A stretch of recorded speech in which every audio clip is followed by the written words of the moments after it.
What we're working on today is trying to move some of our sprinklers around. So as you can see, it's just a PVC line that comes in here and just sprays water on the cows. And this helps to cool them down and stuff, as you can see, because there's a lot of them that are huddled down here. And so what we're trying to do is move them down, like I said. So the reason we're trying to do this is we don't run feed all the way down.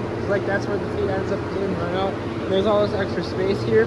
So we used to do that, but now what we're trying to do is try to make it so they're not all huddled like this right here. Because then sometimes they stop, other animals stop the cows from coming to the robots, and then it just slows down all of the production stuff. So what we're gonna do is move all the pieces that have sprinklers on like this and like that down there. We're gonna move all these PVC pipes down, and then where there's like not where there's actually feed, and we're just gonna have to get like regular PVC pipe to replace this, so that way the water can still get flown down to the other side, so down like where it actually is supposed to go. So we're gonna do that for here and over here. So we'll probably need like 20-25 feet of PVC to replace all this stuff. Well, we got our angle iron that we're used to put the hose in here, so the PVC is gonna lay down right in this groove here.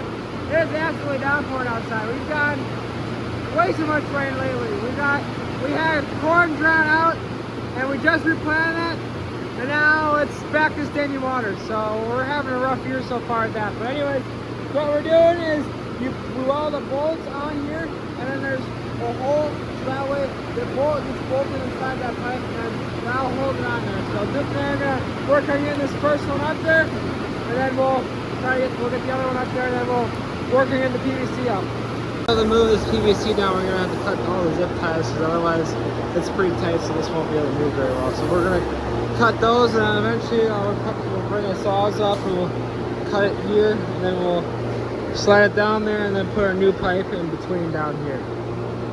We got the old sprinkler PVC moved down over there, so now we're gonna work on putting a coupler on this PVC, and then that's gonna connect right there where our old PVC was there. So we're gonna get the coupler on here first, and then we'll get the stick up there, and then we'll start working our way back down over there with this new PVC. So yeah, one side down here, so this water is like the halfway divider. I feel like like pretty close to the halfway divider of like the free roaming like stall part of the barn. So we got that quite like 20 feet farther than the stall here. So we got at least at halfway down the barn now here. So we're just working on zip tying it back to the angle iron, and then we should be good to go for this side, and we'll just do the same on the other side. What we're doing here to make it easier for us, instead of trying to move our PVC pipe that direction and trying to keep it on the angle iron, which is really hard to do, we put the PVC on our bolts here that connect the angle iron to the post.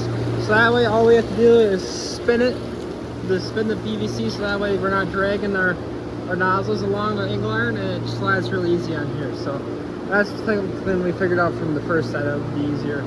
So we got this one all glued up together, and this one's ready to go. So we got this project done for now, so we'll go work at a few other things now today. Different projects going on in the shop right now. So this is one of our salad trucks. The back two tires are starting to blister a little bit here. I'll show you kind of, but like I said, they're kind of blistering here. Like this is a big knob right here. So we're gonna get two new tires for the back of this thing.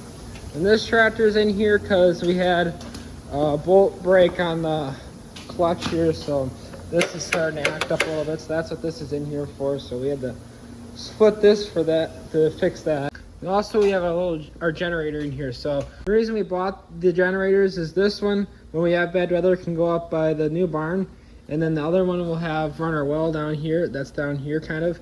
So that way, like we have bad weather for overnight, we'll just flip these on, and that way if we lose power or something, we don't have any issues, and the robots keep getting milked. And now we got the sprinklers all moved down where we want them. We gotta do something we end up having to do every year, which is you gotta clean out the tips of like the sprinkler itself here. So what happens is there's like stuff in the water that kind of just gets through and plugs them. So there'll be ones that are like this there and spraying it off.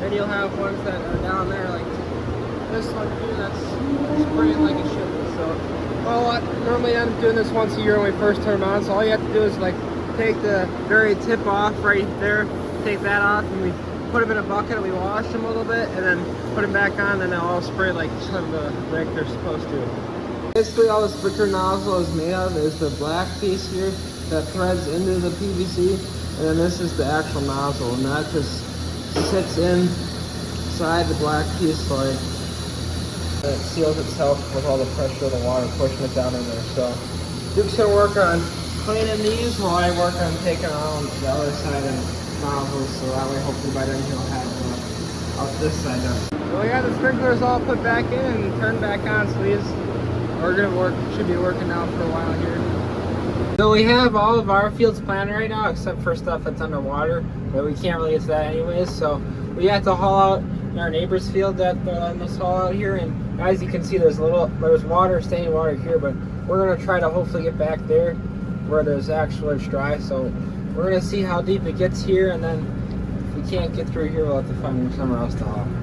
I'm on the drier part here that's a little bit higher in the field because there's standing water. Where that tree line is where the actual end of the field ends, but there's all this water in between, and there's some water over here, and then all that field over there is flooded. But I'm in here, and it's not really too bad in here. I'm leaving a little bit of tracks, and there's Lydia coming in right behind me over there. So it's not too bad once you get through here. It's just the standing water that's actually out in the driveway here. So actually what our neighbors are gonna let us do here is once this actually gets dry, we'll probably end up planting like heifer feed out here eventually, like a grass, not a grass, but like something like that to do for the heifers. But we gotta wait for this to all dry out first here. The nice thing about the driveway being all covered in water is that any mud that is on the tires is getting washed off right away. So it's like a personal car wash. This is the day of our first farm camp on our farm. So Duke and I just got done setting up a little relay race we're gonna have up here, which is gonna have a few things that are related to farming in it.